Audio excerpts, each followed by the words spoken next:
Hey bestie, it's time for your next session of Real Talk Friend Therapy with your favorite big sister auntie queen, Daysha Veronica.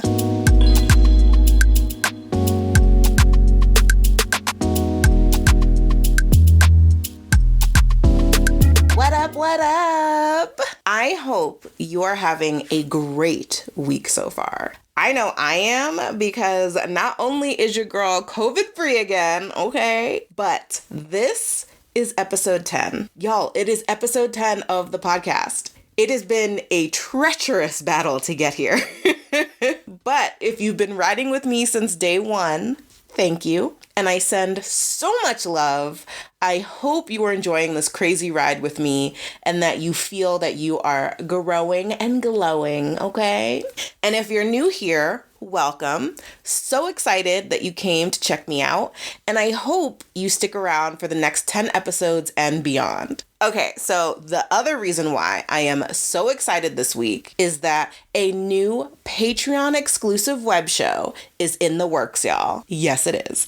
And it will be publishing in early October. It is called On the Couch, and it features yours truly and my favorite couch flopping partner and producer of this podcast, Becky Harris. So for us, the couch is basically at the center of every good bestie moment, okay? And so we want to invite you onto the couch with us to talk about personal dilemmas, both in our lives and in yours. I'm talking about y'all. Yes, you. We want to hear about what's going on in y'all lives and how we can help. Interesting cultural moments in the world of friendship and so much more. It will be airing weekly on Sundays starting in October, so make sure you mark your calendars, sign up for the Patreon, and flop on down with us. You do not want to miss it. We also have an email list, so if you also want to sign up for that as well, the links are in the show notes for that, just so that you do not miss out. The first episode is, it's definitely an experience. I might have puked from excitement or food poisoning. You'll have to watch to find out. You will definitely be in the thick of a bestie moment with us, so definitely check out the show notes for those links. Make sure that you don't miss when it airs. I'd also love to take a quick moment to go over what exactly you can find if you sign up for the Patreon. For those of you that are new to what Patreon is all about, it is a platform that allows you to support your favorite creators through a monthly subscription program. In exchange for your subscription fee, I will provide a variety of different perks, bonus content, and special privileges around the podcast. Our entry-level subscription is called the Dope Queens tier. I know my publishing schedule has been all over the place, but I'm finally nailing it down. So new episodes will be published on Thursdays for everyone. But for my dope queens, because y'all are so dope, you will actually have access to episodes on Tuesdays on Patreon. And you will have access to a members-only discussion forum to talk about those episodes. So definitely a great perk for people who love to get things early or who might be looking for a more closer-knit community to discuss their thoughts and feelings on episodes. And then our next subscription level is the Unapologetically Fierce Queens tier. For those unapologetically fierce queens out there, you will not only get all of the perks of my dope queens, but you will also get access to exclusive AMAs with myself and the amazing guests that are featured on the podcast. You will have access to future episode polls to decide what topics I discuss on the podcast, or maybe even what guests we have. This was a perk that I had back in the day when I did Real Talk Love Therapy that I know the audience absolutely loved, so I had to bring it back. Since I mention so many books on this podcast, and it can be hard to find the momentum to read them on your own, but they're so valuable, we'll be launching a Real Talk Friend Therapy book club where I will pick a book of the month, and there will be an exclusive forum to discuss and dissect the book choice. And finally, your name will be featured on the Yes Queen website. So Yes Queen is my self-confidence building platform that I built to encourage women to be confident in themselves and all that they do. I believe I'm trying to see if I can remember this from the top of my head, but the goal of Yes Queen is to help women live a life that will make everyone around them want to shout Yes Queen when they walk by. Yep, I got it. Still there. So our main content pillars that we focus on are friendship, food, and fashion, because I believe that these are three pillars that are at the core of what makes us feel confident in the world. When we have those three things in check, we just feel like we can take over the world. So you'll get a nice little shout out up there for the duration of your subscription. And then lastly, our last subscription tier is for all my boss queens, okay? So boss queens not only get everything that dope queens and unapologetically fierce queens get, but they also get a one-time welcome swag pack of Yes Queen stickers and postcards, so you can just Yes Queen out your space. You get a shout out at the top of every Real Talk Friend Therapy episode for the duration of your subscription. Again, this was another fan favorite from back in the day, so I had to bring it back. You'll have access to On the Couch, that behind the scenes series with Becky that I mentioned earlier. You'll get behind the scenes video clips from my episodes with guests. So I do record video with my guests. I don't publish fully just because it would be a lot technically on me, but for my boss queens, we make it work. And then you'll get access to exclusive private vlogs from me, and then access to a monthly Zoom call for our book club pick. So the big difference between that and the unapologetically fierce queens option is that we will have the book club. There'll kind of be a forum where you can talk about it, but if you want to actually talk in person with me and other fellow members of the community, we'll have a monthly Zoom call where we will all commune and discuss. So I hope you're excited for all these amazing perks. I know I'm really excited for book club because you know I love a good book. So please check it out. Let me know what else you'd like to see in the future. And definitely do not miss that first episode of On the Couch. We break down a viral TikTok that brings up questions around how close should we really be with our bestie's romantic partner? What's appropriate or what's inappropriate? Really good discussion. You don't want to miss it. All right, so if you're just joining us, we are in the middle of a 3-part series on Real Talk Friend Therapy right now that is all about the world of boundaries. What are they, and how can we get clear about naming our own? How can we communicate them effectively to our friends and loved ones? And then how do we go about enforcing our boundaries and dealing with the inevitable boundary crossers, the people who either struggle with respecting our boundaries or just ignore them altogether? Last time we went over what boundaries are and how to discover our own. So if you are new here, I highly, highly recommend stopping this episode right now and going to listen to that first one. It will be extremely helpful as we go on to our next topic, which is how to communicate those boundaries effectively to the people around us. I think we all have a general understanding of how important boundaries are for our health, but just to give a refresh, when we learn how to get comfortable setting boundaries with others, it can help boost our self-esteem, give us a clear sense of our values and belief systems, significantly decrease chances of burnout, help us become more independent, and ultimately give us a greater sense of identity. Having boundaries and a real clear sense of what they are not only protects us, but it really is a form of self-love to honor our values and live as our most authentic selves. But naming our boundaries is the easy part.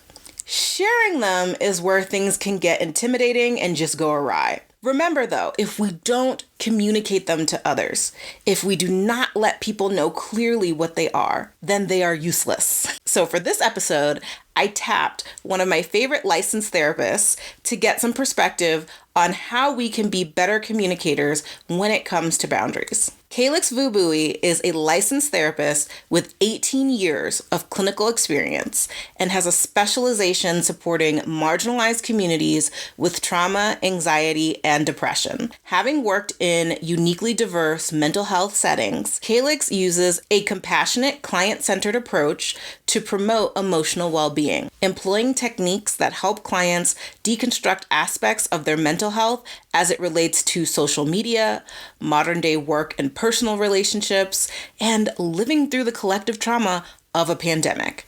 In In her free time, Calix enjoys powerlifting, traveling the global south, and moonlighting as a comedian. She is well known for having both a warm and optimistic presence, as well as a direct, no-nonsense way of working with patients. Her most repeated phrase in therapy, the only way through emotional pain is to let yourself be in emotional pain, to sit in it.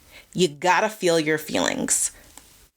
What a word, and I hope an amazing preview of what is to come with our conversation. So, the moment you've been waiting for, and just 2 quick disclaimers. Number 1, even though Calix is a licensed therapist, this conversation is by no means meant to be a substitute for therapy, but if you like what you hear and you're interested in seeking out Calix's services, all of that info will be available at the end of the episode and in the show notes. Number 2 is that sadly, there was some audio distortion on this episode. I'm not really sure what happened there, but you can still, for the most part, make out all of the amazing nuggets of knowledge that Calix drops. All right, y'all. Here it is, my conversation with the amazing Real Talk Queen herself, Calix Vu-Bui. What up, Calix? I am so happy and excited to have you on the podcast today. How are you doing? I'm doing well. Thank you very much. How are you? I'm good. You know,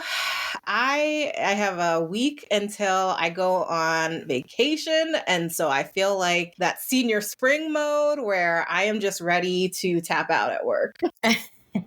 We are having a heat wave here in New York, so it's just been a very hot week, but I'm managing. Yeah. Oh my goodness. I can't even imagine because you're dealing with humidity. I don't miss that about the East Coast at all. For sure. Yeah. Well, so as you know, this podcast is all about friendship. And for this particular episode today, we're going to be talking about boundaries and in particular, how we can communicate them effectively to people and then how we can not be so nervous about communicating them. I feel like for me, it's been a journey setting boundaries and communicating them can be the hardest part, but it's also the most crucial part of the process. And so I would love to pick your mind as a therapist to give us an idea about how we can do that more effectively. But before we get into all of that, I would love it if you could just tell us a little bit more about you, how you got into therapy, your specialty, why it means so much to you. Sure. So my full name is Calix Vu-Bui, and I have been a therapist for about 18 years. I actually went to grad school to be a sex therapist, but when I got into my program, I found out that you have to just be an actual therapist. And so the specialization in my program is LMFT, and that means licensed marriage and family therapist. And so while that sounds very heteronormative, what it means is that we specialize as opposed to, say, social workers or other kinds of counseling. We specialize in understanding relationships, connections between people, relationships that are not just romantic, all relationships between you and yourself, you and others. And so that specialty for me, I feel like has been very, very useful in the kind of work that I do or that I like to do with patients. Wow, that is, it's so funny. The more that I interview therapists and just people on the podcast, the more I'm realizing how the way that if you can be good at your friendships, you can be good at your romantic relationships. You can be good at your relationships with your family. Like a lot of the skill sets are interconnected. And so I'm really excited to get your insight because as we've talked about on the podcast, friendship is such a neglected relationship. But when we look at the history of it, there was a time in life where friendship was so valuable that priests thought that it would eclipse our love for God. And so I find it fascinating that now friendship has kind of become the relationship that it's a placeholder until we then get into our romantic relationship for the rest of our life. And then we start our family. And so can you tell me what having a boundary is and why boundaries are important to have in your opinion? When it comes to boundaries and what they are in terms of of relationships. They are guardrails for how we show love, respect, and trust to people that we care about. And I don't think a lot of people really define it that way. I think people think of it as this is a limitation, this is a wall I'm putting in between me and another person. And in fact, what it is that you cannot have healthy kinds of love between friends unless you have these boundaries. Got it. Okay. So I've been reading more about boundaries, and it's fascinating how everyone thinks about them. And I would say the meat of from what I've been reading is just that it's a form of self-love. It is a protection of self, and that, a common misconception about boundaries is that they are mean or rude, or what's the word I'm looking for? Like that it's impolite. Yes. Right. Or that boundaries create distance between people. Yes. And in fact, they do the opposite. They do the opposite. Think about between parents and children. When parents say that you need to be home by 9:00 and there's a curfew, they aren't trying to destroy that teenager's life. They are trying to say, we love you as a parent and we want you home so that we know that you're safe. And that child actually does better. We see that when parents actually have boundaries around things, it enforces that, like I said, it communicates love, respect, all of these things because you feel cared for actually through the interaction. And it's all in how you set those boundaries. Yeah. And it's so interesting because one of the books that I was reading, it starts off with this story about a husband and a wife who go to this practitioner because they are frustrated with him not basically, I'm trying to think about how they phrase it, but basically they're kind of like, he's a fuck up. Like he's not doing what he needs to do as an adult. And so they're like, we think you need to talk to him because he has a problem. And so the more that they give the person the information, the person's like, no, he doesn't have a problem. You have a problem because you are essentially taking on his burden, and you're not setting boundaries, and like you're basically picking up all of his problems. And so you need to learn how to create a boundary and letting him know that his issues are his issues. They're not your issues, if that makes sense. Yeah. So it sounds like in that particular scenario, there was a delineation that needed to happen of, what's my stuff and what's your stuff. Is that? Yeah. That's kind of what I got from reading it. Mm-hmm, mm-hmm. And so I wonder what could be helpful in terms of understanding boundaries between friends, because that's because I actually don't see too much difference between that couple and friends and how you would apply that. Yeah, I mean, I agree. I think that personally, like when I've definitely had issues with boundaries with friends. And I think that part of it is just because I mean, you know me, I can sometimes, in my past, I definitely had more of a people pleaser-ness about me. And so it was just this desire to want to help, to be a good person, right? But then taking on things that like I maybe didn't have capacity and I didn't know how to say no. Because again, that belief that if you turn somebody down, especially when they're in need, you're a jerk, or even, it was interesting because some of the books that I was reading was saying that like if you don't want to do something, you don't have to do it. And I think that I always struggled with like, well, if I have the ability, if I have the time, shouldn't I? So that's interesting because I guess I'm wondering if in your gut or, that inner voice, you're feeling like, I don't want to do this. My friend is asking me to do something and I don't want to do that, but I have the time, but I don't want to do it. I wonder, are you just like, well, technically I have the time, but the desire is not there. So I feel like that's an interesting, do you feel pressured often to be like, well, I don't have a good excuse, or what, I'm so curious. Yeah, I mean, it was interesting. So one of the books that I had, it kind of had a gut list of like, okay, let's say you're family wanted to come over for the holidays, would that be a yes, no, or a maybe? And like the purpose of asking the questions was to figure out, why isn't it a firm yes, or why isn't it a firm no? And are you having boundary issues with certain people? And it was interesting. So it was like, would you allow your family to come over for the holidays? And then would you want to help a friend move? And for me, I was like, well, it really depends on the circumstance. I think that me in the past, though, I would have probably said yes to everything. I think me now, I was like, it's a maybe, but it's not because I'm trying to be wishy-washy. It's because I now look at it as like, well, if somebody is like a ring one friend to me, and a ring one friend is like your best friend, like super, super close, then yes, I would say yes. But if someone's like a ring three friend, which is some more of like activity friends or context friends, it really just depends, you know? But at the same, I feel like I now would feel more comfortable saying no if I didn't have the time, but also if I just didn't want to. Yeah. So I think it helps to think about how we communicate boundaries and what boundaries are telling us about something we need to communicate. Okay. So, and I'm sure you've run across this in some of the books you've read. Whether it's a family member or a friend, and they're like, oh, this is the classic one. Hey, can you help me move?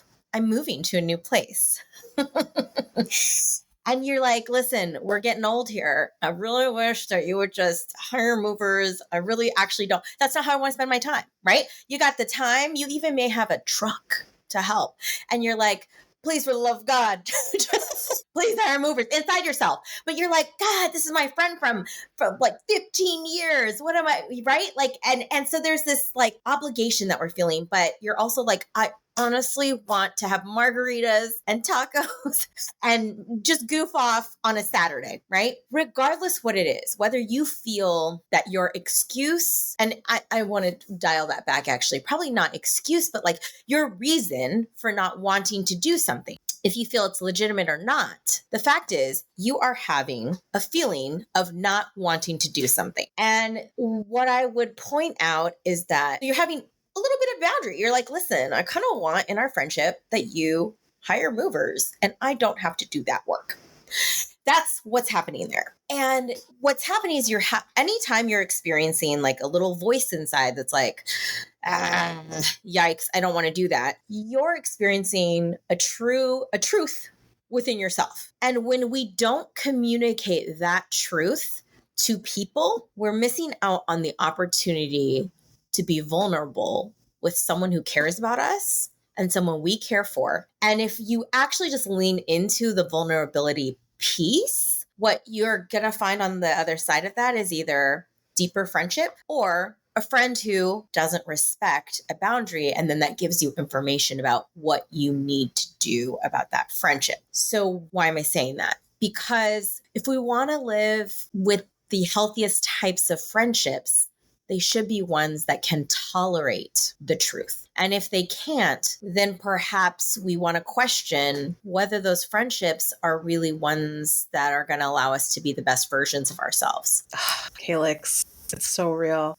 It is. It's so real. But it's so, oh my God, like, because you're right. It's like being able to share a boundary is stepping into your truth. And you're either going to, like you said, have a deeper friendship, or maybe you might, I don't want to say lose it, depending on what the circumstances, maybe, but like it's definitely going to change a dynamic. And that's so scary for a lot of people. How would you say, how do you reckon with that? Yeah, well, so let's go back to the moving example, because I want to take that a little further and help us think about how we reckon with that, right?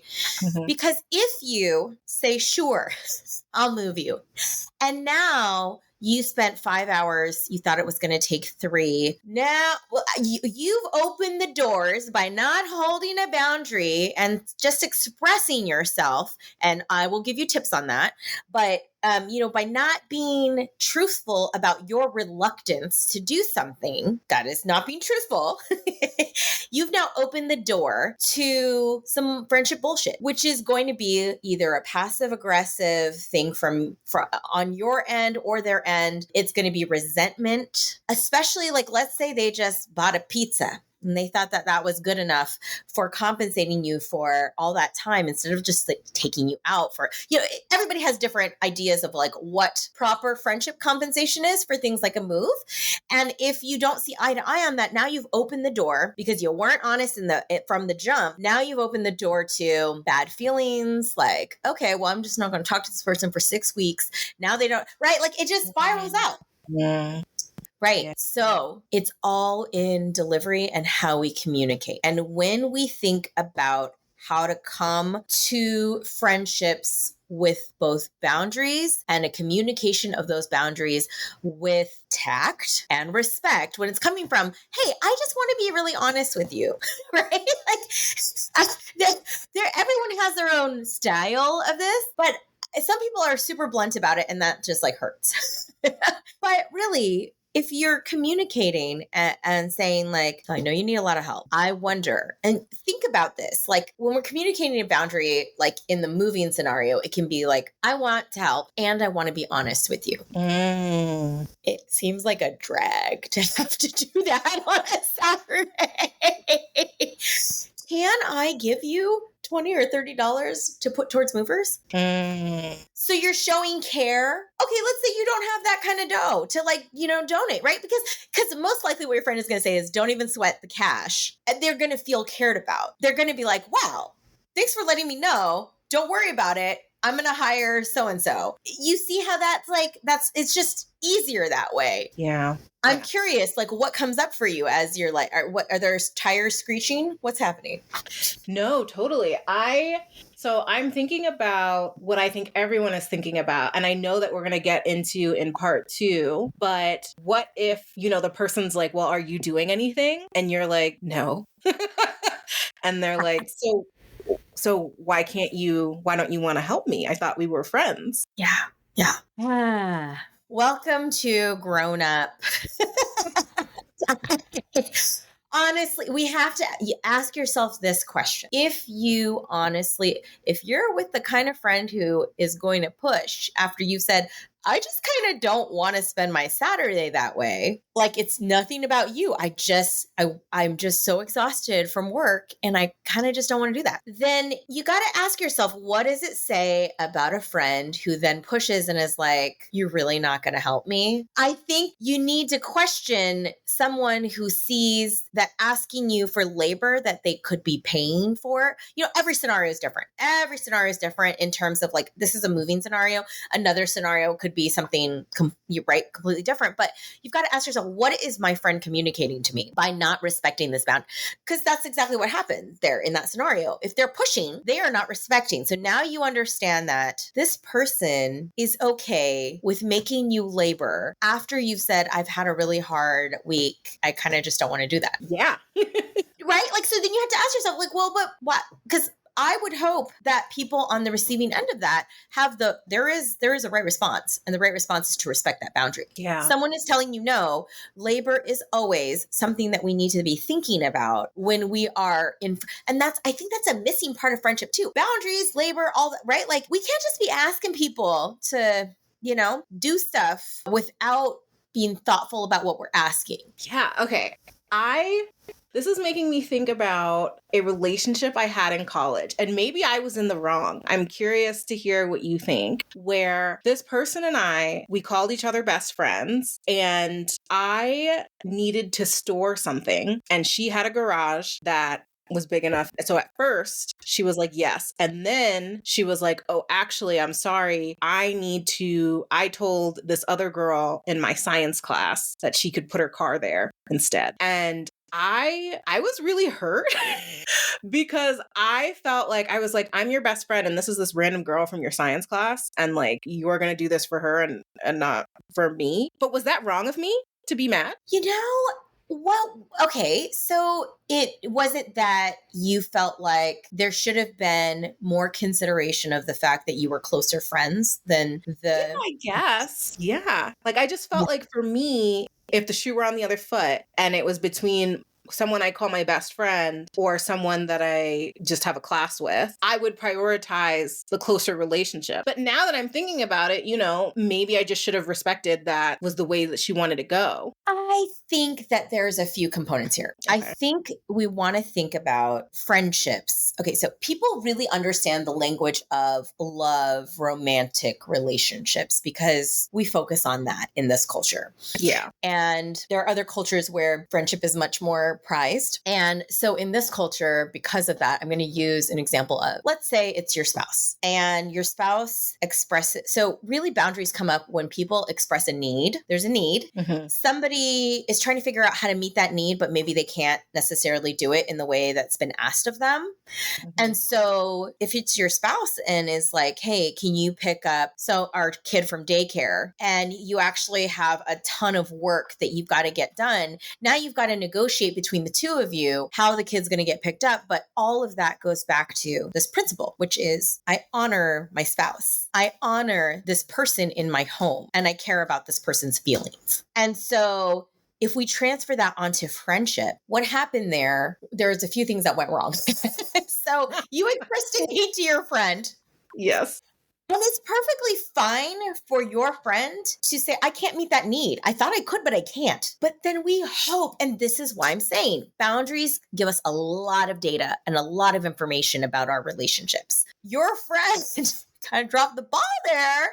And there's a part where you made an ask and this other person did not give you an alternative. And so why I'm saying the romantic, because we wouldn't just be like, well, we can't get the kid from daycare because somebody has to get the kid from daycare. we want to show in the same way that we honor our friends. So we want to have empathy for our friends. We want to care about people's needs. So maybe I can't have you store your stuff at my pad, but so you want to be like, hey, Daysha, I thought I was going to be able to do this thing. I can't. Can we think together about some alternatives? That is the communication. We always leave out this people leave each other high and dry. How do you feel? You feel left high and dry because you are. And I think maybe that's the aspect of it. Because I was, I'm full and ready to take responsibility if I was in the wrong. But I hear you in that, and I also think that that's something that I try to do for people is that I'm like, if I can't meet their need, I try to help, whether that's time or time in terms of brainstorming alternatives or calling to offer support. I do know I do that. And so I do think that was missing. It was just kind of like, yeah, I can't help you. Yeah. And I think what we end up experiencing in a friendship is rejection. Rejection doesn't feel good. Rejection there. And so, every time we express a need, we're making a bid to the other person. So whether it is romantic or friendship or even our parents, right? We're like, hey, could you pick me up from the airport? I'm coming into town. If your mom's I'm going to have, my rollers in. You're like, can you put a scarf over it? Can you just come get me? What the fuck? Right? So right? I'll tell you this cute little story of my parents are notorious for just leaving me places. Since I was a kid. And I thought, because they're so bad at picking me up at certain times of day, I strategically made it at night after they were supposed to be done with everything. So I came in at 10 o'clock into this airport and my parents were like, we're going to be there. They were definitely not there till midnight. And I had made it 2 hours in Ontario, which is a shit ass airport that has nothing to do. I was losing it. I've also been stranded at Ontario. It'll make you reconsider your decisions in life. There was nothing that was going to calm my irritation, right? And so why this was so offensive is because I had said a need I have is I'm going to be hungry. I'm coming off this flight. I've been traveling for 4 to 6 hours today. Could you please try to be on time? Could you try to make it 9, 8? You think of it as 9 p.m. So you're there by 10. Instead, they were there by 12. So when that happened, it soured things, because what that told me was there was a lack of regard. And that's what happens in friendships. You felt a lack of regard from your friend who was prioritizing someone else. And that probably actually would have felt better if they had just said, with the boundary setting, okay, I can't do this. So it sounds like what you need is a place to put your stuff. What have you asked? Right? Like, I don't think about it, problem solve with other people. Mm-hmm.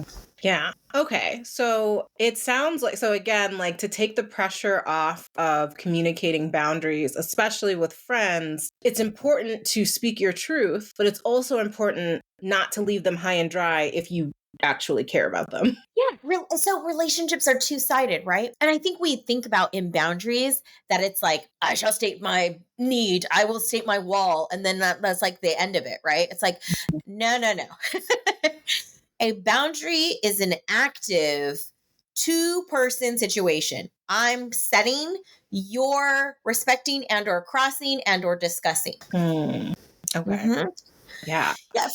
I think that's the thing, is that we think of friendships. It's so interesting. So I moved to North Carolina a while ago, a few years ago, and I was making friends in a new friendship group. And what I realized through this process as a 38-year-old learning how to make friends with others. Me that you are in your almost 40, because let me tell you, Asian don't raisin. Thank you. I'm 40 and a half right now. What? Yeah. I missed when you turned 40. Oh my God. So that was my my birthday present to myself, was moving to New York for my 40th birthday. Oh. Yeah. Oh my gosh, Calix. Yeah. Yeah. I wanted to do something that would scare the shit out of myself, that would like cross the boundary with myself.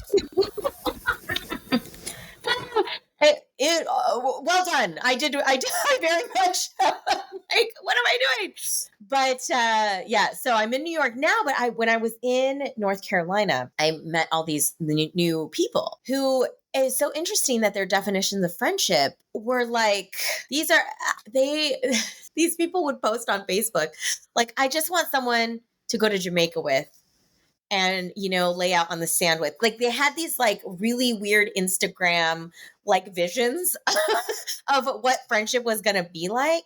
And so when we actually all met, because we would have like, this group would have like, a dinner together, or, to try to meet each other, see if we vibed and stuff.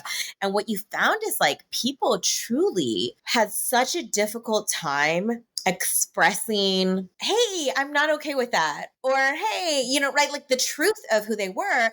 And so people often would meet and then never hang out again. That was just what people did. And they couldn't build friends. And you would have women on this, it was like 40,000 people that were on this thing. And they would be like, I've gone to several of these things and I can't make any friends in Charlotte. And it's like, that's because we're not being honest about what is going to work and what isn't going to work for us. Yeah. And I also feel with that, I find that with boundary setting as a culture, like we see it as impolite, right? And so I'm curious how we can reframe that for ourselves so that I love, there was this girl, she is a playwright.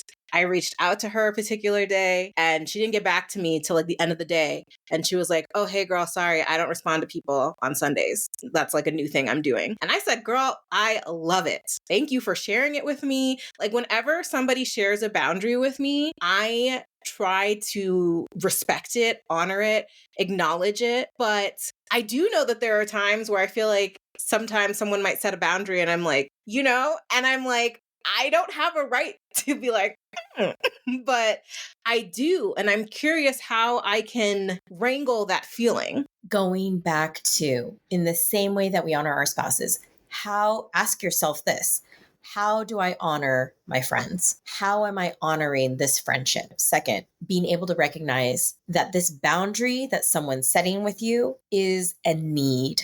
They are expressing a need. And we do not express a need unless we would like it to be acknowledged. And so if we can look at it instead of, this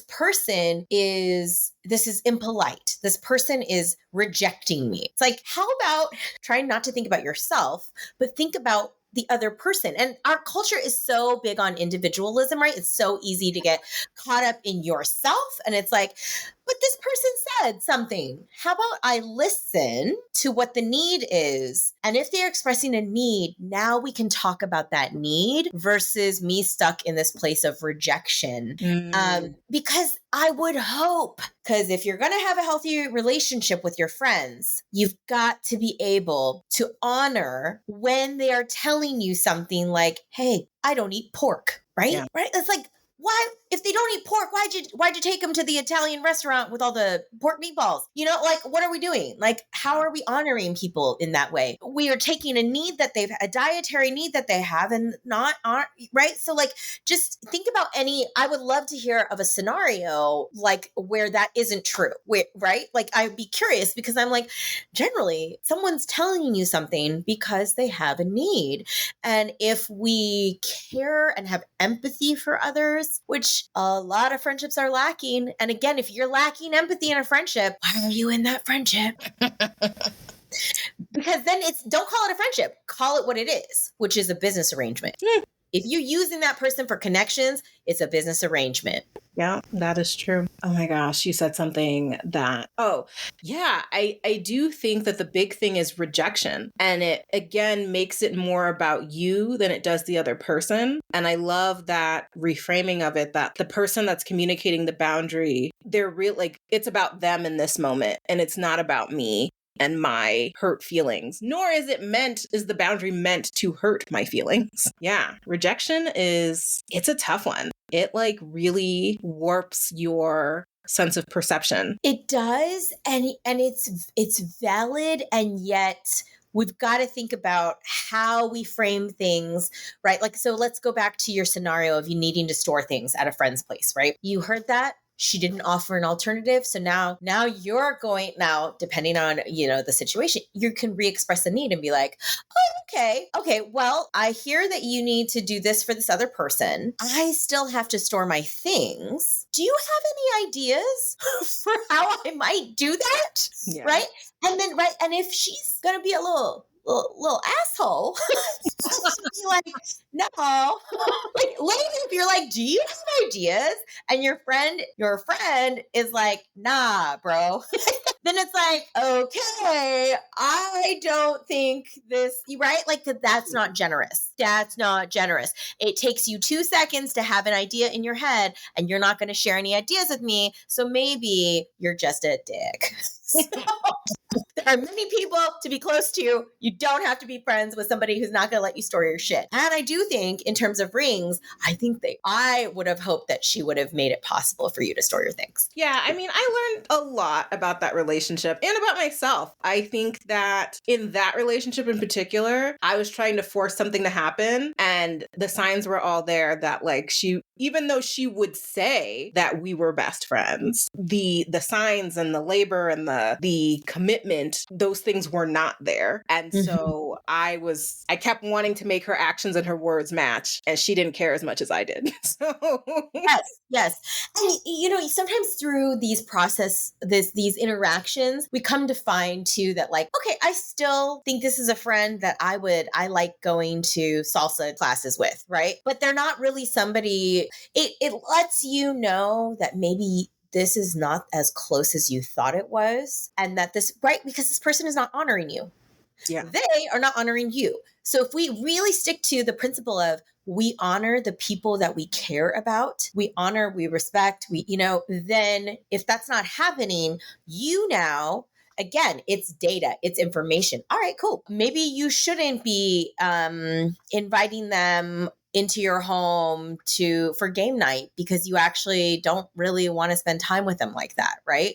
Yeah. So, well, the funny thing is in this situation, I remember she had asked me to help her move for something, and then all she had to do was ask me once and I cleared my calendar. I was there on time. It was this, I did what I felt like you're supposed to do when you call someone a best friend. So it was very hard for me in that moment when I was like, wait, and I was like, maybe I'm doing too much too, Again, I've learned a lot looking over that relationship and the data points.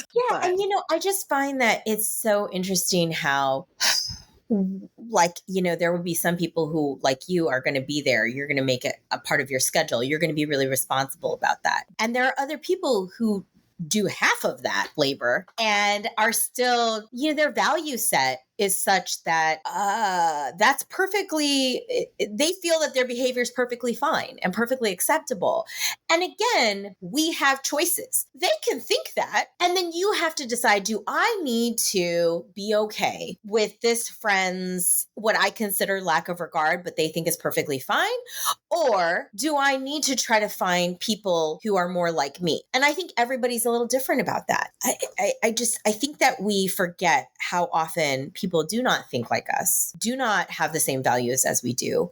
And we have somehow established a friendship with them. And that's not wrong. That's not wrong. I think we just have to understand, again, that boundary piece of what's going to work here, what's not. And being honest when you feel the clinch in your stomach, that is the sign something's going on. Something's going on. Gotta listen up. Yeah. And I think at least I know for me sometimes that it can be hard to honor that clench in your stomach when you feel like you don't have words. It's just kind of like, I feel like, and I guess the question too is like, you don't always have to have a reason. I always feel like if I'm turning something down or I want to reject something, I have to have a reason. And I'm trying to work on for myself that like I don't have to, as long as I feel the thing, that's the important thing, that I'm honoring myself rather than needing to have a reason. Mm-hmm.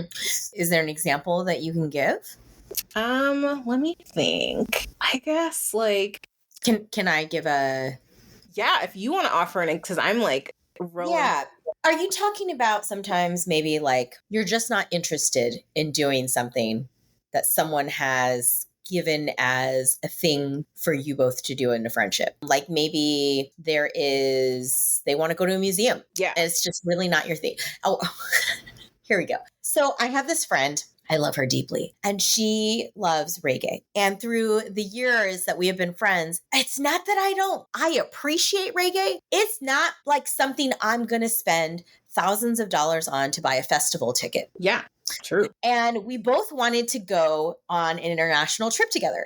And she was like, okay, well, this is great because like this particular country has a reggae festival. And she's like, you want to go? And the excitement and the joy that I was like, oh no, I'm going to have to disappoint you and let you know just how much I don't like this genre that you love. It's like unnecessary, right? It's like, oh no, I'm about to be a dick. So like, nobody wants that. Yeah. So I was like, I had to prepare myself psychologically because I cannot spend. And she was like, she was like, it's going to be on the beach. So I'm like, okay, her need is like to validate for her to feel that a trip and the money being spent to go to this particular country was worth it. It would have to include like this really cool activity. And so I don't want to yuck her yum, right? So I'm like, hey, what if? So I'm like, I hear this festival. It sounds like it's $3,000 or something. So I was like, I get that this is so important to you. What if we do Spain, but for part of the time you're at the festival and I do something else and I'm really good at independently traveling and da-da-da. Like, so we could still do part of the trip together, but I just can't pay for a reggae festival. And there was like, it went over really well. And what it was is that we were both in that this is what I think kind of is a testament to healthy friendship. She heard me. I heard her. We knew we were like, this is how this can work. And instead of her, because this is what some people do. They just push and they're like, why don't you like reggae? Maybe if you just went to a reggae festival, that's crossing the boundary. That's like not respecting that I just said, I don't want to pay for this. I totally see why you would, right? And so what I think we both did really well is we heard each other. And that part is like, do you listen to your friends? Yeah. Maybe we need to put our listening ears on. Oh my gosh. Hearing you tell that story reminded me of a time where I went out to dinner for a friend's birthday, and they went to this expensive restaurant that I'd been to before, didn't care for the food. It was like an Instagram restaurant, you know? So I deliberately, because I knew I was going to grad school, I knew I needed to save money. And so I deliberately like did not eat anything. I was like, I'm happy to contribute for my friends partaking, the birthday person. But the bill came, the bill was high, as I knew it would be. And when I, was like, they wanted to, but I was like, I didn't touch nothing. So, and I do feel like the bill is where like things can like, get really dicey with like friendships. But like, yeah, I remember communicating that and it was a little weird. I think me and the person who I communicated that things were weird and have been weird since. See, and the bill at a restaurant is like the worst kind of boundary set, right? Because it's when people have money to spend, they feel like it's their right to spend. When people don't have, they feel like it's their right to not have to cover other people. And so I always recommend, if you're going out in a group, establish that shit before you go to the restaurant, because people need to know, pick a place that's not going to be, top shelf for everything. I just feel like it's, and as somebody who is generally, I don't know what happened, but I have friends that have much more means than myself. And I am always I'm like, hey, so New York is expensive. And I just, yeah. right? But again, this is the boundary setting ahead of time, because I'm expressing a need, which is I want to pay my rent, or I want to have car insurance this month. Okay. Yes. Like, and you might need to jokingly say that shit. You might need to be like, so I know that you love seafood. I love having my rent paid on the 1st. And I also love housing. You just joke about it, but also like people get it. When you say that, if they don't get it, you honestly need new friends. So I'm curious, from your perspective, how can you tell that someone is struggling with setting a boundary? Like, are there telltale signs in your interactions with them, or even with like clients that are kind of telling you about their life? Are there things that people can look for as far as like, okay, like I'm struggling with this? Mm-hmm, mm-hmm. I think I want to be aware of how I think I move through life a little differently because I'm a therapist. And I think therapists, we're constantly in a position of caring for other people. And so it comes very naturally for us in a way that is not typical of others. And I kind of noticed that quite a bit, where it's just so easy for people to center themselves. And, I think culturally, and then also as an Asian, Vietnamese person, and then also as a therapist, I think I probably have different strategies around that. I think that to do anything that you just said, which is to notice what's happening, you have to not center yourself and the rejection that you're feeling. Mm-hmm. So if you can't do that, it makes it really tough to notice a person's face, because these are some of the strategies I use. I'm like, what is their face telling me? And I'm always aware. Again, this is a therapist thing. I don't think that lay people really experience this. I'm always like, I hear the words coming out of your mouth. I see the look on your face. Something doesn't match. What's up? So I will always, I can call stuff out, and I make it easy on my friends. I'll be like, so we decided on this place. I see on your face a little hesitation or something. What's up? And I think generally that just like, I open the door to that. So I would encourage people to become therapists. I'm just kidding. But no, I mean, like, really, but think about what I'm really telling you to do is like to notice if there is a look of slight discomfort on someone's face. The only way you're going to do that is if you're not centering yourself. So what do you see in someone's, behavior or facial expression that tells you that there is an incongruence between what they are saying and what you are seeing? Because if there's a little eyebrow raise, a little, like I pay attention to micro expressions. Yeah. But I just think a lot of people just, are prioritizing themselves. Yeah, I think I try to pay attention. I feel like I'm good at picking up nonverbals, but now I'm like, okay, I'm going to be really paying attention to like people's eyebrows or something like that.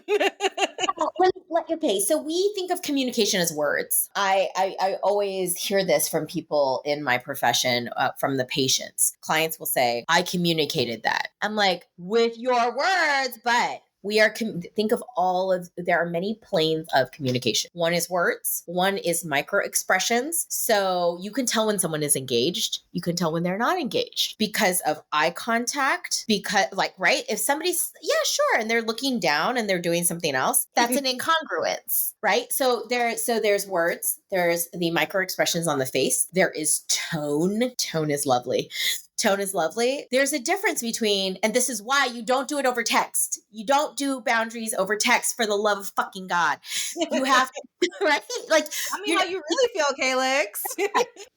fucking God. When I see somebody type a no over a text, I'm like, oh my God. That could mean nah. It could also be no. That tells you right? Versus I'm like, oh my God, you're getting none of that context. None of that context. So now you're reading something, they're reading something. It's just a lot of guesswork. So absorb the information being told you, which is through the micro expressions, through the tone. Let me think of another. Also pauses and cadence. I have been known in my friendships to be like, I hear a pregnant pause. What's happening? You said yes, but there was a lot of pausing, right? And you give people, and that's the thing, is that people love to feel seen. They love to feel heard, and they will come out with what's really going on for them when you make space for it. And I just would really push people to move beyond friendship is us just doing fun things together. That's not just friendship. Friendship is intimacy that happens when you create space for people to have experiences with you and share emotional, things with you and all these other things. Yeah, I find it's interesting how people do that with friendship, but I also feel like they do that with relationships where like, when I worked at BuzzFeed and people were always talking about how lonely they were in the comments. I don't know how, I do know how and why, but like, it would be in like the randomest videos that have nothing to do with loneliness. And they'd be like, I'm so lonely. I just want someone to do X, Y, and Z. And I'm like, you're kind of describing a doll. Like of course it's great when your friends want to do those things with you, but you don't just drag them around to all the things. There's negotiation there. Like you said, like sometimes they might want to do shit with you. Sometimes they might not. Mm-hmm. Human beings are social creatures. That is who we are. That's what separates us from many other kinds of animal life. We are social creatures. And one of the ways that we experience social closeness with others is through tenderness. What is intimacy? It's the tenderness. What is tenderness? It is the core of what empathy is. When you tell me, I'm fine, I hear the tone and I immediately am going to say, are you sure?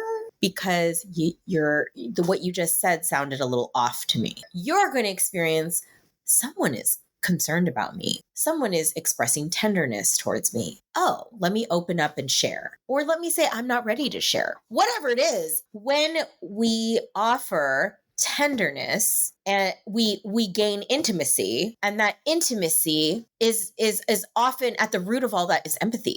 But you cannot have empathy if you are a self-centered motherfucking bitch. So it's just say it louder for the people in the back. Like, God, you're a self-centered bitch. I don't want to be your friend anymore. I mean, right. Like I can't even rock with those people anymore. It's just all those people are gone from my life. Yeah. Strong fire sign energy. So Calix is a Sagittarius and love it. Yeah. Just on many planes. Yeah. Uh-huh.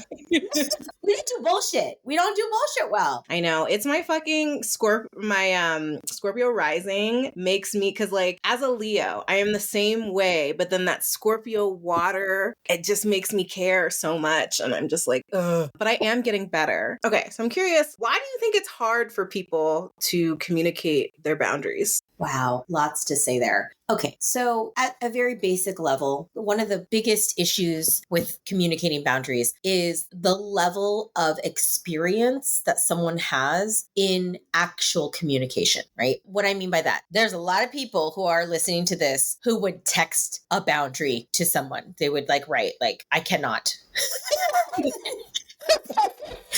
Okay, fail number one, because you need to do a voice note that says, "Hey, I'm so glad you asked about, getting sandwiches. I actually just have had sandwiches all week. I don't want to eat sandwiches." Right? Like,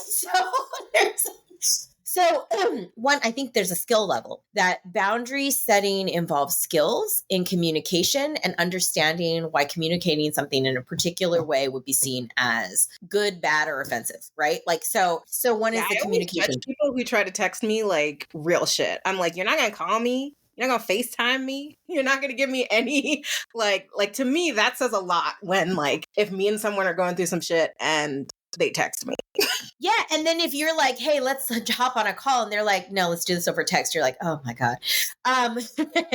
That tells you a lot, right? And so there's one is like skill level. Number two, any risk we take in our friendships, in relationships, it requires courage. And to be honest is to be courageous, because that honesty may be true for you, right? But for the other person, they're like, "Oh, I don't even want to be your friend anymore." Like, it could right? It could be, there are many levels of a response, but sometimes if you are saying, "This is not going to work for me," another person is going to say, "And that doesn't work for me to the point where I don't want to be your friend." Mm-hmm. And while it's not always that far, anytime we are expressing truth, there is a risk that we are taking because we do not know if that truth will be embraced or rejected or shat upon or stomped on, right? So like all of those things are very real. And so a lot of people feel, as they're setting a boundary, a little palpitation. They're like, "Oh my God."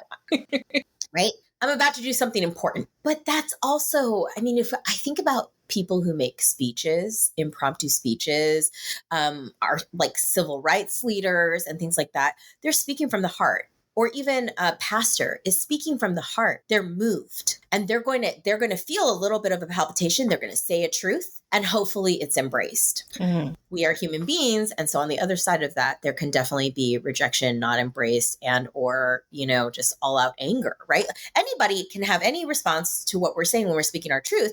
And so if we just keep it in, the fallacy is that if I keep this to myself, I will keep the status quo, and Palestine is actually a great example of this, right? There's a lot of people who are like, "Listen, if I just don't let people know what I think, then I never have to deal with the consequences." And they're only thinking of the bad consequences that can come from me sharing truth, which is that, "Hey, I think that genocide is wrong." And so I think you're dealing with people either struggling or just not having the courage to take that step and say, "This is what's happening for me," and then hopefully you can respect that. And here's the thing is, on the other side of that is, with any risk, nothing ventured, nothing gained. Mm-hmm.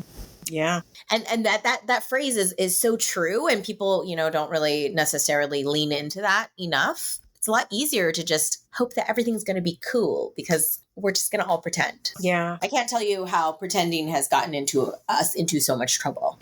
No, like for real. And it's so funny because I agree with you. I've had moments where I'm like, "Oh my gosh, like I have to have a real conversation with someone I care about." And there's this fear of like, what if this changes the relationship? And then on the other side of that, it was just like, "Oh my gosh, our relationship is so much deeper now." And, like it wasn't, I feel like we all do the worst case scenario. And it's hard because sometimes it is. It really, depending on the thing and the person that you're dealing with, like sometimes it is going to be the worst case scenario. But I think there's another Maya Angelou quote. She is like, I love Auntie Maya. She just has all the wisdom that I carry with me. And she was just like, something about like loving someone, letting people surprise you. It was something along those lines, like of like loving someone enough to like let them surprise you. But, also like not being shattered if maybe they do live up to certain expectations that you thought of them. But yeah, like, so I've been on both sides of that where I'm like, I've had people where I was like, "Oh my gosh, this was amazing." And now our relationship is so deep and I'm so happy. But then I've also had people where I was like, "Oh, okay." Say more about that. What is that? There was a sound. I know the sound. Give it words. Where it's just like, like you're just sad and you hate that now that things are weird, but at the same time, like, I will say, like, for how difficult it was, like, I think about and it's so interesting. It really depends on the boundary because, like, so when I think about the going to dinner situation, things have been weird since. But I don't really care about that because I'm just like, bruh, like, I needed to be conserving money. I was not working. I was going to school. If you can't respect, like, I don't know how to help you. But then I think about situations where, like, asking for support, like, like, I'm a playwright, I have shows, and, asking people to show up when it matters and them not being able to meet that and then having to discuss that with them. That's where it's tough, especially like when they continue to fail you, because then you're like, okay.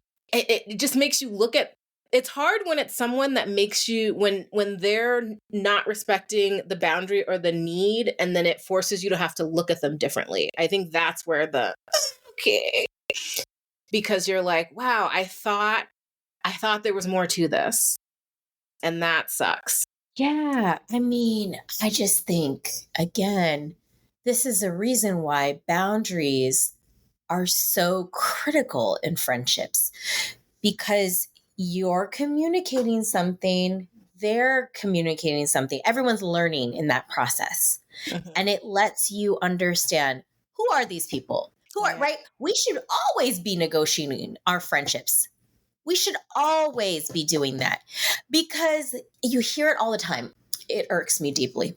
This is a fire sign coming out strong here, but it irks me deeply when people are like, but we've been friends for 24 years. And I'm like, yeah, and now that person's a goddamn bitch who you are, I'm sorry, I'm using words, but right? Like, they're not the same person. Things have changed and they've made, I'll bring out a personal, I travel in a specific way when I travel internationally, particularly to countries where they have developing economies. My homeland, Vietnam, and my family used to be incredibly poor. They were definitely like poverty class out there. This is 40 years ago, at the beginning, at the beginning of the Reconstruction after the Vietnam War. And I visited now Vietnam like 25 years, over the span of 25 years. And they used to be humble folks who I connected with really deeply. And now they're people who are considered wealthy. And it's interesting, over the course of that 25 years, what's happened is when I visit, there are some very awkward things that happen. And why I'm bringing this up as an example to go with what you just said is that that's 25 fucking years of time. And people have changed. Their incomes have changed. Their relationship to money has changed. Their relationship to power has changed. And that has meant that I no longer stay with this aunt because I don't feel comfortable with how she uses her power, right? It's a very awkward thing to like behold, and it's very personal because I'm like, I'm actually ashamed of how you behave sometimes. And I can't say that to you. So what I have to do is set a boundary, because I can't say all your money makes me uncomfortable. I have to actually reject when they're like, I want you to stay at my house because I'm the rich lady with all the things, right? And I have to say, I actually would like to do this instead. And I say it with a smile. And then I just make, right? And in that scenario, we don't talk about it, because I don't need to tell you, I don't need to make you feel some kind of way about the way your life has unfolded, because I don't need to explain why your relationship to power that I don't associate myself with. So this is really complicated stuff, but see how sometimes it's okay not to communicate about that in depth because you are entitled to your experience and how you want to do something. So that boundary in that case, they just need to respect that. And I mean, if we need to get into it, at a family thing at some point, sure we can. But also, I don't feel the need to explain what I think of your choices as now wealthy people. And so in friendships, that can happen at the table where they're ordering oysters and they're not even finishing what they've ordered. And you're somehow going to be paying for food that goes in the trash and and drinks and right. And like, it's actually very similar to what I just talked about. And you're having to negotiate wealth and power and like, what does that mean to be wasteful and how that makes you feel to have, right? Like you're concerned about putting gas in your car. And so I do think that it is, again, maybe we're talking about privilege here, right? And like the privilege to be able to waste versus, right? So that's why I think when it comes to communicating boundaries, particularly if there's a situation where there's privilege involved, the person who has less privilege does not need to explain. Okay. We kind of went on tangent there, but no, I think that's a really interesting take, and I think valuable take, because I do think that, you know, with you bringing up privilege, that I also think is where that can make communicating boundaries even more heart palpitating. Yes.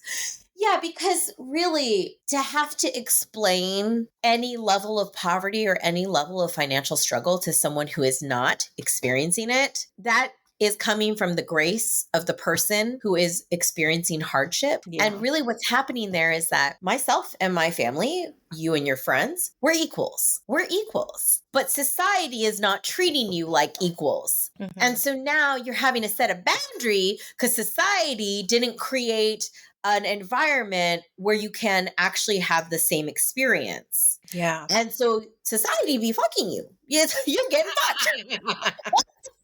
And yet it's on you to have to explain that. Not necessarily. The equity in that situation is, I'm going to tell you that's not going to happen. If I want to share why, I can. If I don't, then you need to respect that. Otherwise, and again, that is the information. That is, you are gaining information. I gain information about my family. You gain information about your friends. And what do you want to do about that? No, and now it makes me feel like, you know, that's probably why it's never bothered me about when I communicated that. I was just like, I know that you're not happy about how the situation went down. I don't particularly care. And it's like, I have these things, these moments where I'm like, when I'm like, yeah, I don't care. I feel bad, but I don't care. Because it's like, why do I have to explain why I don't want to spend money for food I didn't eat? Like, Right. But that is where I think personality, right? Like, and personality and experience, because you've had enough humanizing experiences in order to say, no, I should not feel ashamed that I am a different class than you. Okay.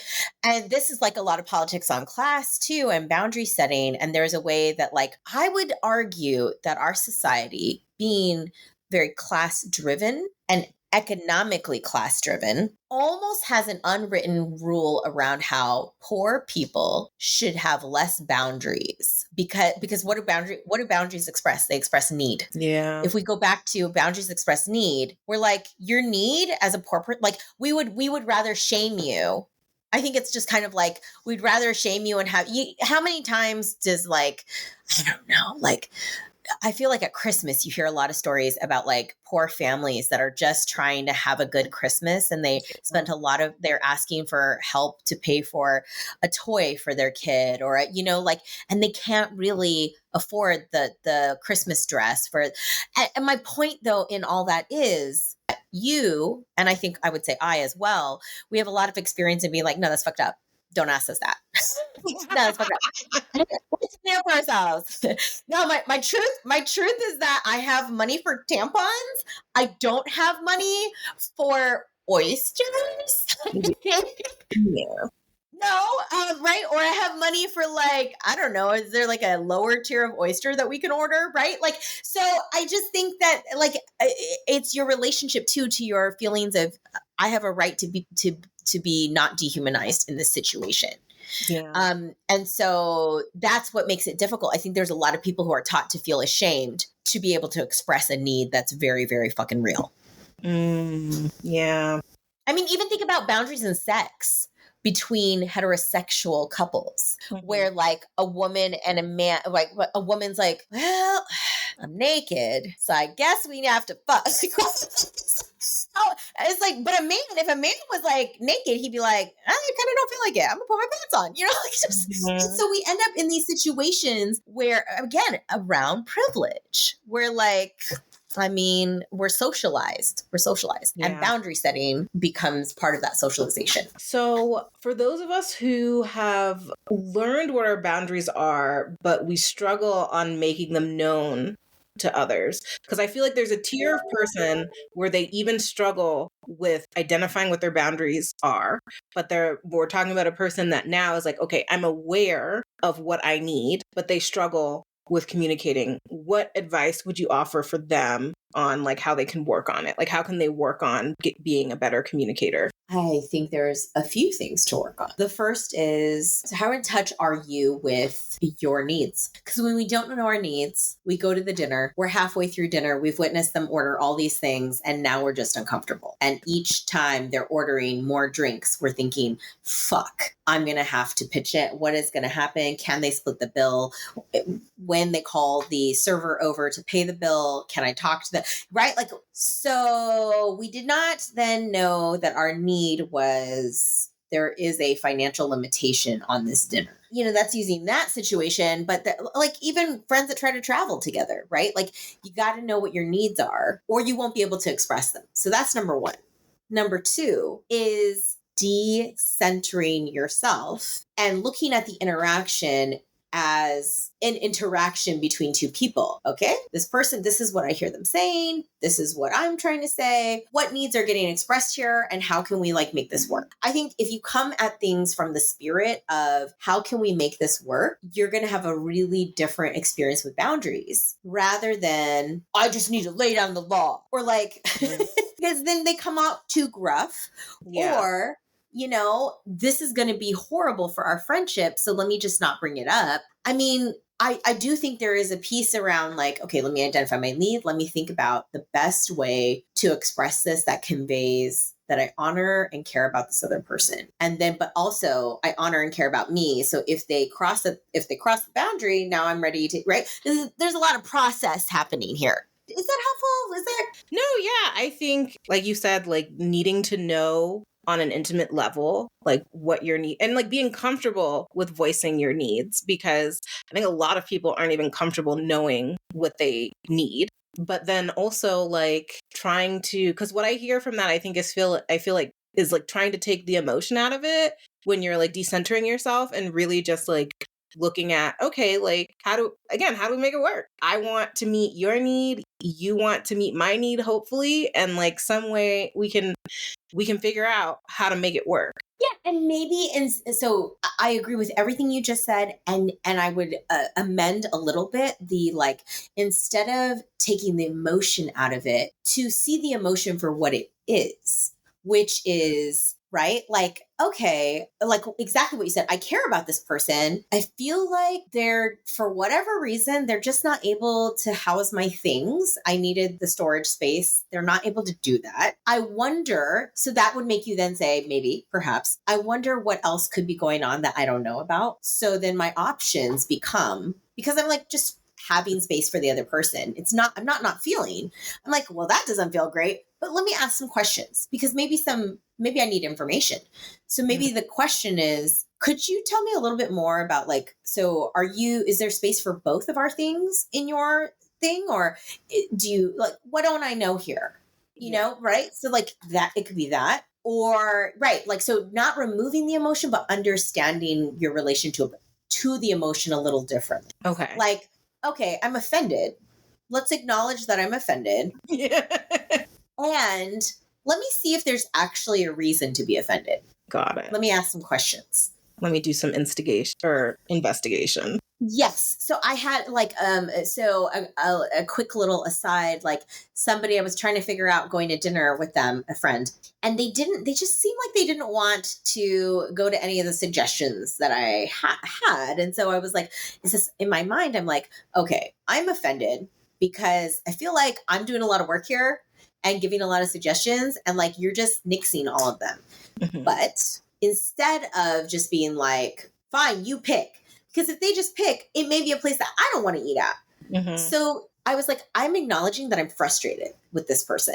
I acknowledge I'm frustrated. Now I'm like, okay, I just say the thing. I'm like, so it seems like you've turned down all of the suggestions that I've made. Is this because these cuisines are not something you want? Or is it a price point? What's going on? So I just ask for clarification. Don't fill the space with assumption. Ask, which takes courage. My mom stays coming for me about, well, you better mind them assumptions because you're going to make an ass out of me and you, and I'm not about it. And I'm like, all right. Yeah. No, for reals. For reals. Which is funny, though, because she makes, you know what, let me not talk about her because she'll come for me. I was like, no, we're it together. I saw a meme that somebody was trying to say, like, when you're pointing the finger at somebody, like, remember that you're pointing 3 fingers back at you when you're pointing at somebody. And so the person in the meme goes, doing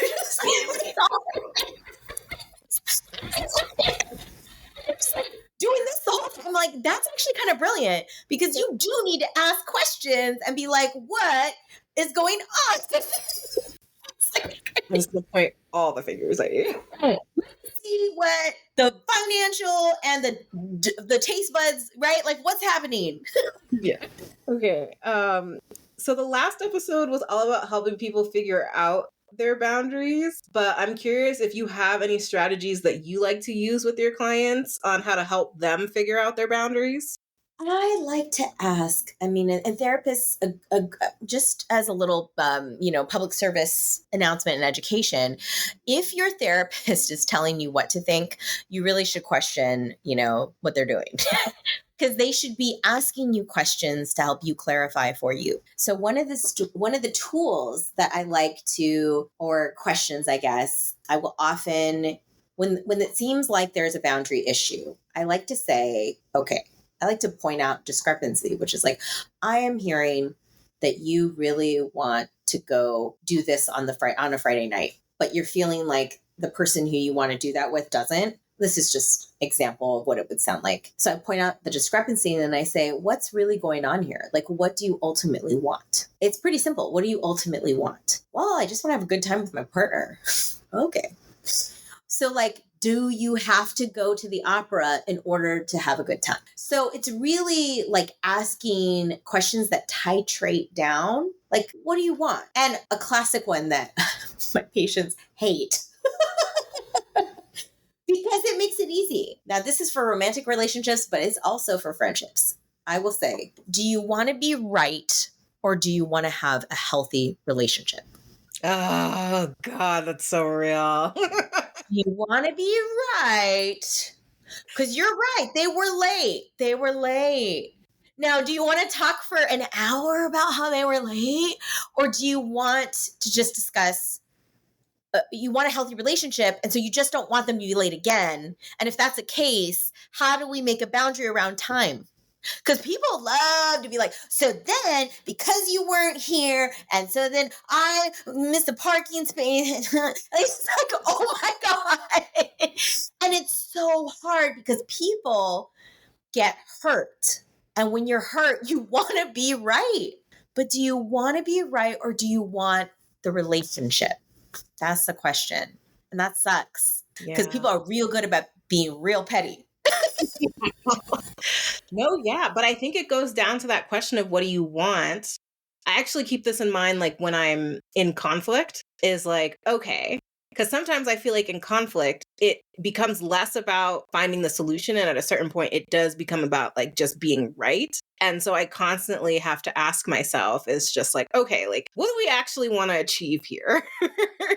Like, I always have to like reframe when things are getting too heated. Like what do I actually want out of this situation? And like, how do I get out of this? Like, I'm right, you're wrong. Right. Because sometimes there is a boundary that needs to be set around a particular topic. You looked at someone's ass while we were out. You can look at asses, but I don't want you to do it when I'm around and I can see it. Right. Or I just want you to put a blindfold on and not see any ass. Right. Which is like a whole other problem. That's romantically, right? Speaking, but I mean, this stuff happens all the time in friendship as well. And so, is it a boundary that needs to be set, or is it also like? And this is why I ask: do you want to be right, or do you want this to be a good relationship? And the reason why is because sometimes it's not about a boundary setting thing. Sometimes the answer to that question is actually, I just need my feelings acknowledged because I was really hurt. And you need to know because it's not always boundaries that you need. And we just like take anything that's good in mental health as a society on social media and we blow that shit out of proportion. And we're like, I heard about narcissism. Everybody's a narcissist. By the way, everyone's gaslighting. And no, actually, that is not happening. You don't need to have boundaries all the time. Sometimes you need an acknowledgement of your feelings. If the need is a boundary, set it. If the need is your feelings being acknowledged, ask for it. That's it. That was a word. Okay. I'm here for Church Calix. All right. I went a little biblical there. I'm just like, it's there. Okay. But if you ask really, like again, what do you need to move forward in this, right? It's like, well, I just need an apology, right? Okay, well, that's not a boundary. You need a fucking apology. Yeah. Ask for it. You hurt my feelings. I would like you to say sorry and how you are not going to do that again. But yeah, I mean, it really does go back to, I think, when you're having high emotions, to step back and say, all right, what do I want here? Like, what is my end game here? Because then it makes you, again, it pulls you out of that mindset of being right or wrong. And it really is just, like you said, is there a boundary that's been violated? Have my feelings been hurt? Like, what is it? Like, I just find that we kind of forget what it is we're even fighting for to begin with when the feelings get high. Yes. And that is the thing. As soon as we are emotionally reactive, we're just in a space of feeling. And so you have to ask, what is this feeling telling me? Do I need my feeling acknowledged? Do I need a boundary? Do I need an apology? Right? Like, and again, that's that knowing of self. People who are self-aware can manage that a lot better because emotional reactivity makes us do shit that is just from a space of feeling without any sort of cultivated response. Okay. So let's think about how we do that so well in a work environment. Well, those of us who are maybe getting not as good reviews are going to see our reviews. But there's a way that the workspace for people do a lot of the stuff that I'm talking about at work generally, where you're like, okay. And you'll see it in like work meetings where like somebody will like raise their hand and sometimes they're just saying something to let the team know that they're angry. And sometimes they're saying something because there's a need. We need to stop doing this particular procedure because this is not getting us anywhere or it's not timely or whatever, right? But again, what's happening in that meeting is there's a goal. And the meetings that you get frustrated about are the ones where it's like, what's the stated goal here? What are we talking about? Right? And so, but in workspaces, a lot of people are able to be a little bit more constructive and say, I did not prefer this working overtime with no pay, right? Whatever the concern is. But in our friendships, in our relationships, that is so much more difficult because we are closer in our intimacy with our partner, with our friend.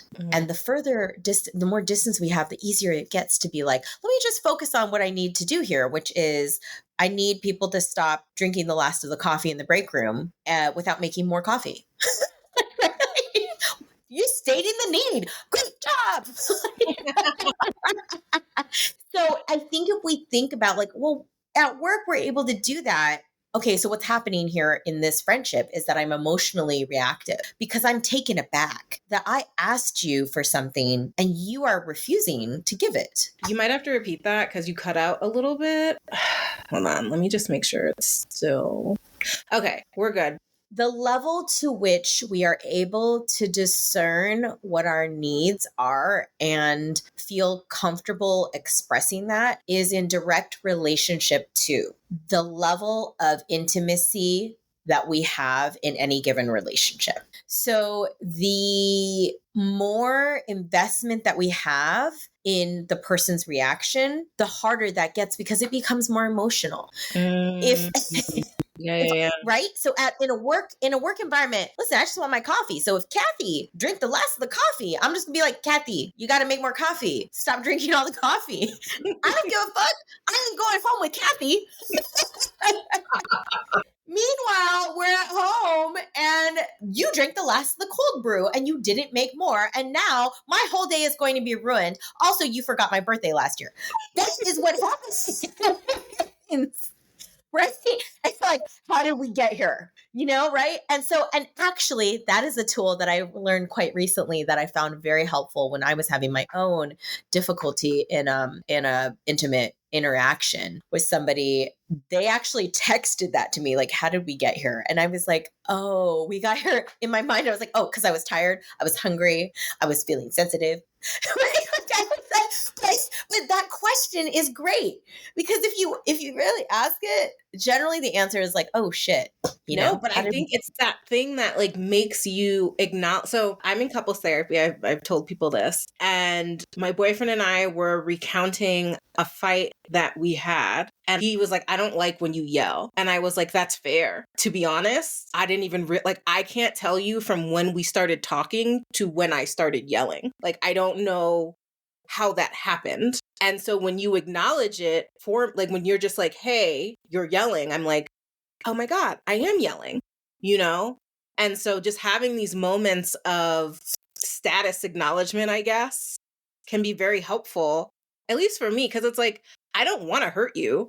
But sometimes it's crazy how you can do things and you're not even fully aware that it's happening until somebody says it to you. Yeah, the fastest way to de-escalate an emotional hill that we're climbing, sometimes we're not even climbing it, we're just literally flying up an emotional hill, is to slow shit down. And that's why that question of how did we get here can be really helpful because it literally makes you stop and think, what just happened? I am yelling, like you said. So really that's a great like prompt to slow things down. Because people who are flying up an emotional hill do not want to be told to calm down. It'll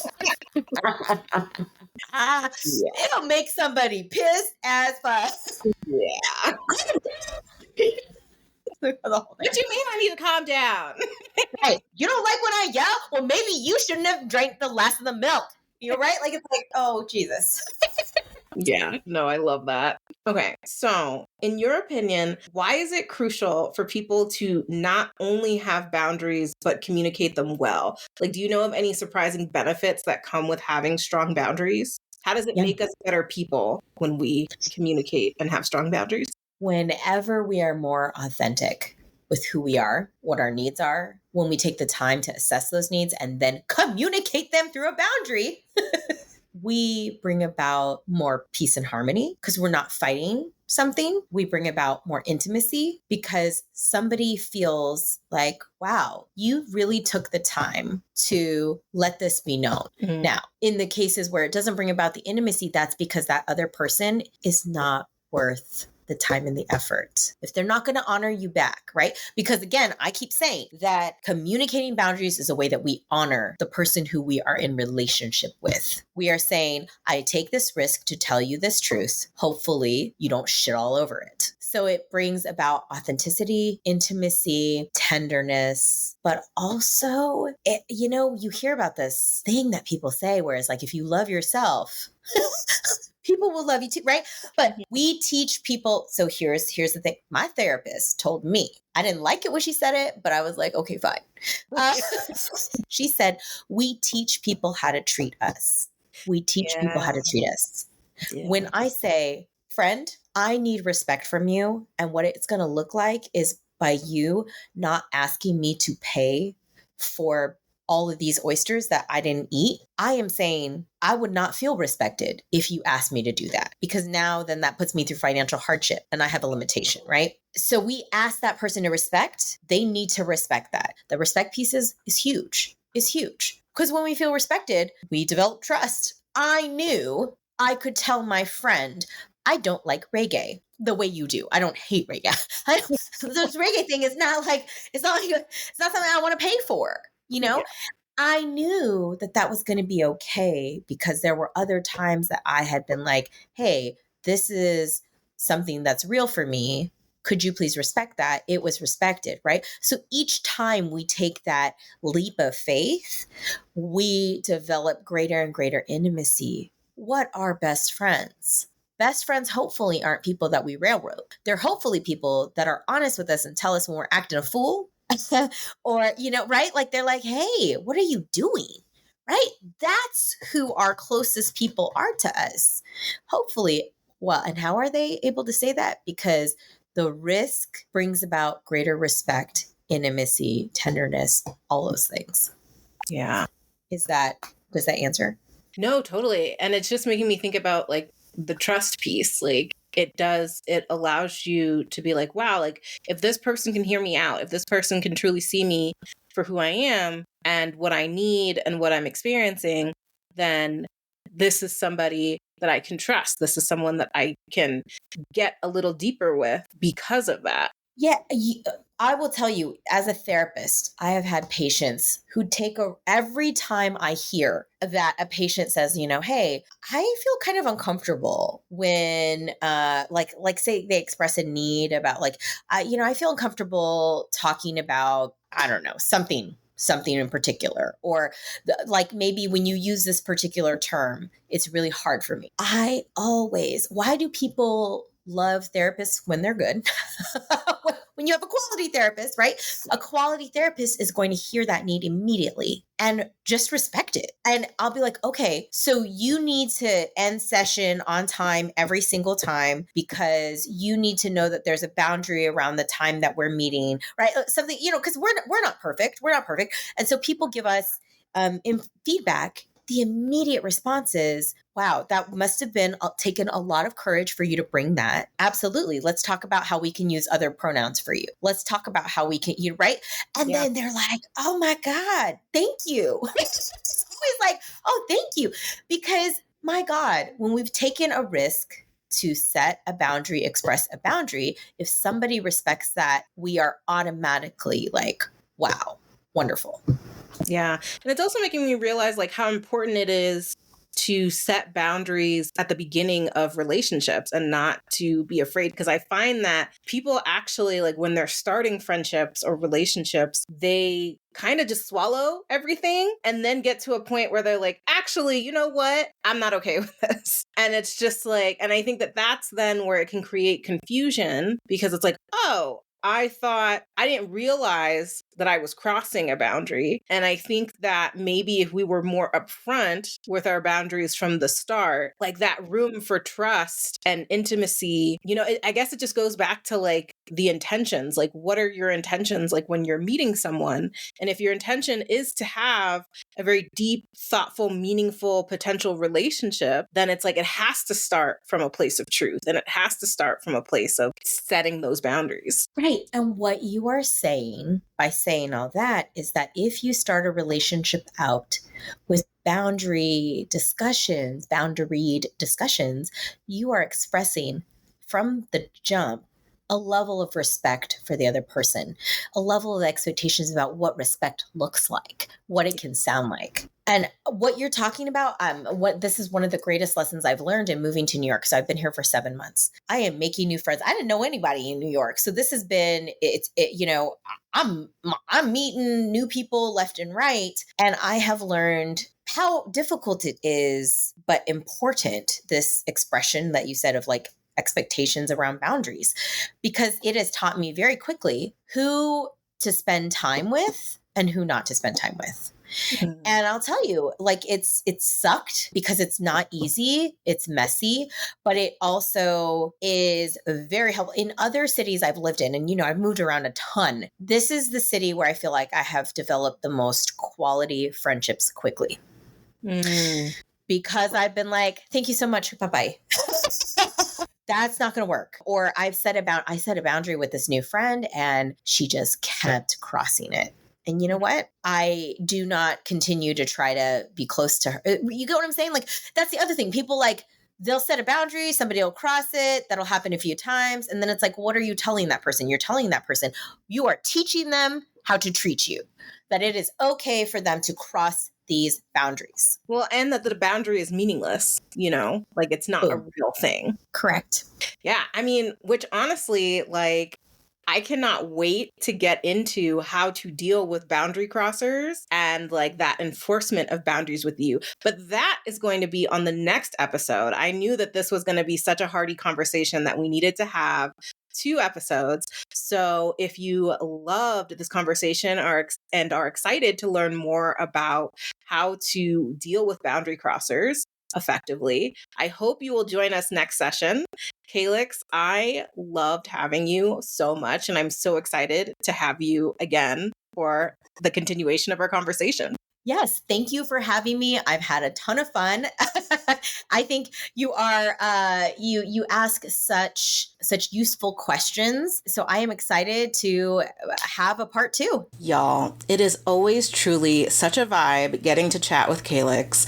I hope you found our conversation as useful as I did, even through all of the audio complications. As always, if you are having any thoughts, feelings, or revelations that you want to share with me, please feel free to hit me up on social media, within our free Facebook group, or on our exclusive Patreon, where so many great bonuses are coming your way very, very soon. If you are interested in connecting with Calix, you can find her on Instagram. The link to that is in the show notes. And you can also tune in for our next episode, which will be the last part in our boundaries series. Calix and I will discuss how to deal with those boundary crossers, and you do not want to miss it. All right, besties, I'll catch you next time. Your girl is out. If you are loving Real Talk Friend Therapy, don't forget to show us some love with a 5-star review wherever you are listening, and to join our Patreon to unlock bonus recordings, videos, private chats, and more.